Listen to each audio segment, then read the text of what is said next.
பாம்பன் அருகே இலங்கைக்கு கடத்துவதற்காக நாட்டுப்படையில் பதுக்கி வைக்கப்பட்டிருந்த 9.5 லிட்டர் கஞ்சா எண்ணெய் பறிமுதல் செய்யப்பட்டுள்ளது. குறித்த கடத்தல்காரர்களை தீவிரமாக தேடி வருவதாக தெரிவிக்கப்படுகிறது.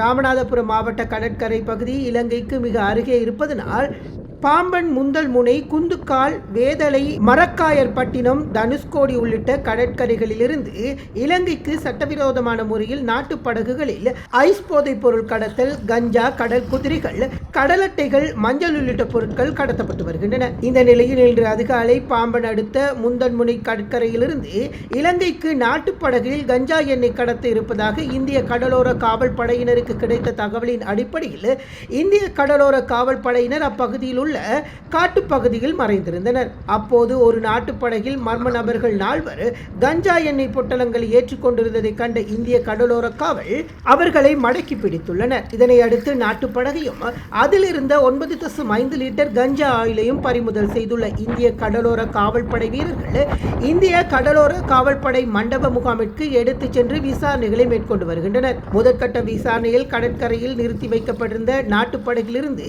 கடலில் குதித்து தப்பியவர்கள் தங்கச்சி மடம், அந்தோனியார்புரம் பகுதியை சேர்ந்த 4 என தெரிவிக்க வந்துள்ளது. தப்பியோடிய 4 தீவிரமாக தேடி வருவதுடன் பறிமுதல் செய்யப்பட்ட கஞ்சா ஆயிலின் மதிப்பு 12 கோடி இருக்கும் எனவும் கடற்படையினர் தெரிவித்துள்ளனர். இது தொடர்பில் இந்திய கடற்படையினர் விசாரணைகளை மேற்கொண்டு வருகின்றனர்.